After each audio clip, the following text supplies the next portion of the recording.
into this. So nothing too crazy just yet. I'm not sure also if we got a glimpse at the emblems, but maybe we get a picture at that. We can see them here. King Kong did go Concussive Blast with the Fredrin. He is going to be up against Dax running that Temporal Rain. This is the typical thing we've seen from the Joys here. But also with this, again, it's Royal Milk. I think if anything for FNOP to deal with, it's not letting Royal Milk have that kind of similar experience he had on the Phoveus yesterday, where he was just had a massive game in his favor. Yeah, again, he started out strong with a 7-0-7, looking at the emblem set. Okay, so King Kong really go. Oh, Dax! Forced it down Brusco. I was just busy looking at the emblems. And Dax, it all happened in a flash. Took down the Bruiser with one electrifying beats. That's how fast it can happen, especially with a Joy across from you. So now Turtle's up. FNOP's going to start this up. They do have the advantage, and it's quickly going to go down. So they are going to just trade this out. King Kong will secure that. But look at the moves here from Falcon Esports. Dax trying to take the purple. Might get cut off here, not able to go and secure it. Oh, here comes Kelra, and the kick also getting gacked up by 4. And that's the trade Fnatic Onic Philippines went with. They got the turtle plus a shutdown onto Dax. So they get that, they make it work. Now possibly looking for more. Royal Milk also here in the mid lane, but holding it down once again. Objective secured for FNOP, and that's what they're probably going to focus on the most. That's why they also have the Fredrin. And just the amount of pure utility they have, man. That's, I think, one of the biggest obstacles in this game one that they have to overcome. Here we go again. Now taking a look at the emblems. Look at all the quantum charges here for FNOP. Of course, plus the 2 concussive blasts to help with that clear speed, but tanky enough to sustain a lot of the damage. We'll see if it works out. Kid X. Implosion, Sacred Hammer gonna connect with Super Prince, making sure Kirk is safe with the Nether Realm, but that's one major resource expended by Fnatic Onic Philippines. So far, Kid X still a good catch. This is what I was saying, though. It's all about getting through that utility. I mean, we're talking about a Matilda and a Feramis. A combination that, you know, you got to have a lot of things to throw at that, just the utility alone to go and overcome it.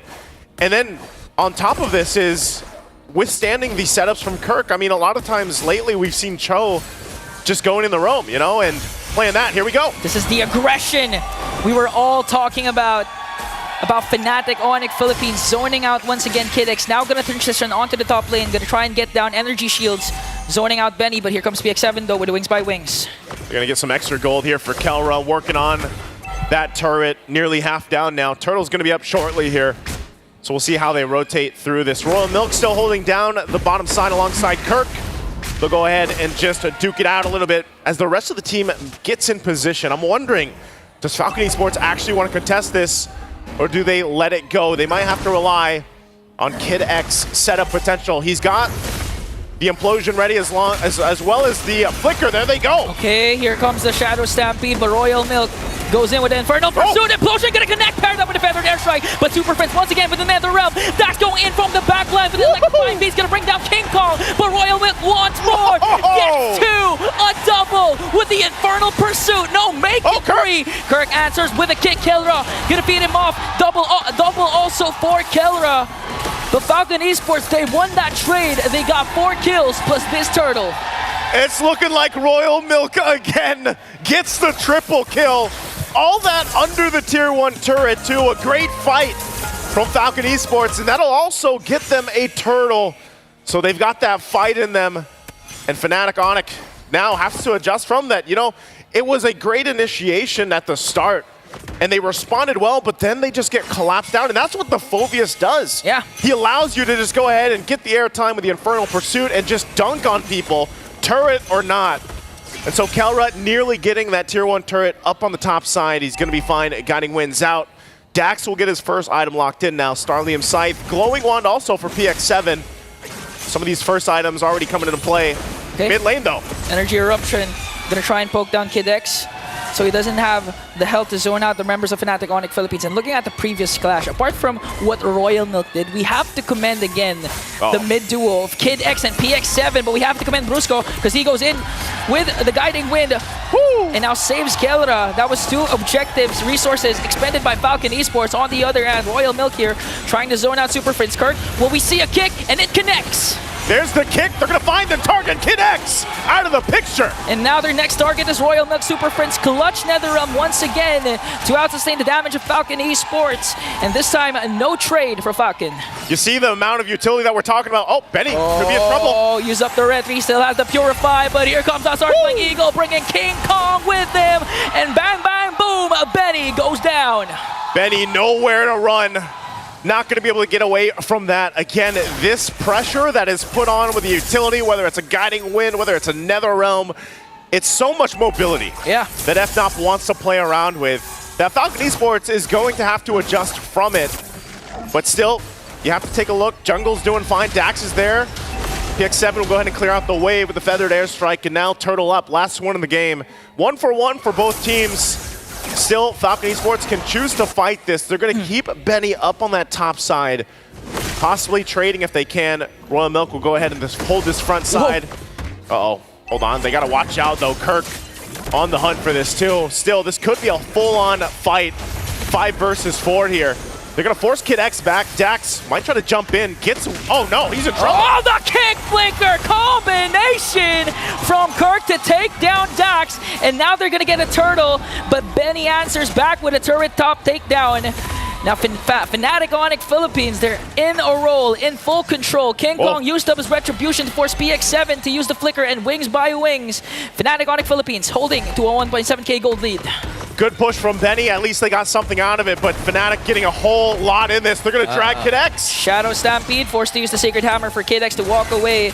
And now the thing is, the thing that's happening right now, Falcon Esports, although they were able to get previous trades during the first 4 or 5 minutes, it wasn't the proper target. I mean, looking at the composition of Fnatic Onic Philippines, they're going to feed all the resources to Kelra because he's going to be the main win condition of Fnatic Onic Philippines. And if you keep him alive, even if Brusca falls down, King Kong falls down, Kirk falls down, it doesn't matter as long as the gold standard is alive for Fnatic Onic. And that's what I'm wondering for Falcon Esports. Just with everything that they have available, going against even the 3 Purifies alone, and then we've all seen it before, how Kelra positions himself. The reason why he is called the gold standard is something that they want to be able to go and solve. And looking at the items, you know, they are falling behind in the gold lane here.